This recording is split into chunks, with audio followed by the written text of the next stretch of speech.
तेव्हाच सध्या आपण मरीन ड्राईव्ह परिसरात जाऊयात। डॉक्टर संजय महाजर आपले प्रतिनिधी मरीन ड्राईव्ह परिसरातून आपल्याला अपडेट्स देतील। संजय,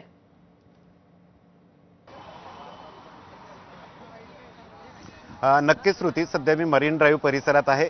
खरं तर कालच्या दिवसाची आणि आजच्या दिवसाची जर तुलना केली तर काल या परिसरात मोठ्या प्रमाणात ही आंदोलकांची वाहने होती। आपण जर का हा परिसर बघितला तर हा सर्वात महत्त्वाचा परिसर आहे। मरीन ड्राईव्ह परिसर हा दक्षिण मुंबईचा सर्वात महत्त्वाचा परिसर आहे।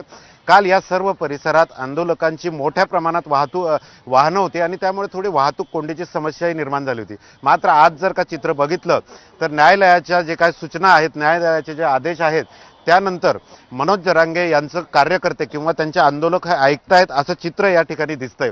आज या परिसरात कुठल्याही प्रकारच्या आंदोलकांची फक्त तुरळक 1-2 वाहनं सोडली तर कुठलीही वाहनं नाहीत आणि ही सर्व वाहनं वाशी किंवा दिलेल्या या परिसरात लावण्यात आलेली आहे। सकाळपासूनच या परिसरात जनजीवन अगदी सुरळीत असल्याचं आपल्याला चित्र दिसतंय। मरीन ड्राईव्ह परिसरात सध्या अनेक आंदोलकही आहेत, कार्यकर्ते आहेत।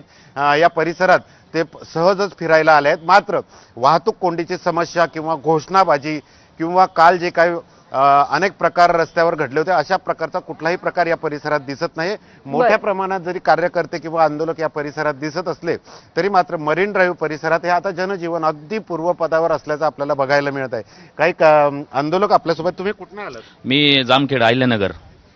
काल जे काही न्यायालयाने सांगितलंय की दक्षिण मुंबई ही खाली करा, ही वाहनं या परिसरातील ही पार्किंग मध्येच लावा, काय वाटतं? नाही, त्यांनी सांगितलंय की जे काही दक्षिण मुंबईमधील वाहनं आहेत ते तुम्ही बाहेर नेऊन लावा। पण आम्ही काय करतो साहेब, आम्ही सांगितल्याप्रमाणे कोर्टाचा अवमान काय करणार नाहीत आणि मनोजदादा जरांगे यांचा आदेश आम्हाला शिरसंधान आहे। तर नक्कीच श्रुती बघू शकतोय की हो, मनोजदादा जरांगे यांनी जे काही आदेश दिलेले आहेत ते आता हे आंदोलक पाहतानाचं चित्र सध्या तरी मरीन ड्राईव्ह परिसरात दिसत आहे। नक्कीच। संजय, धन्यवाद या सविस्तर माहितीसाठी। आणि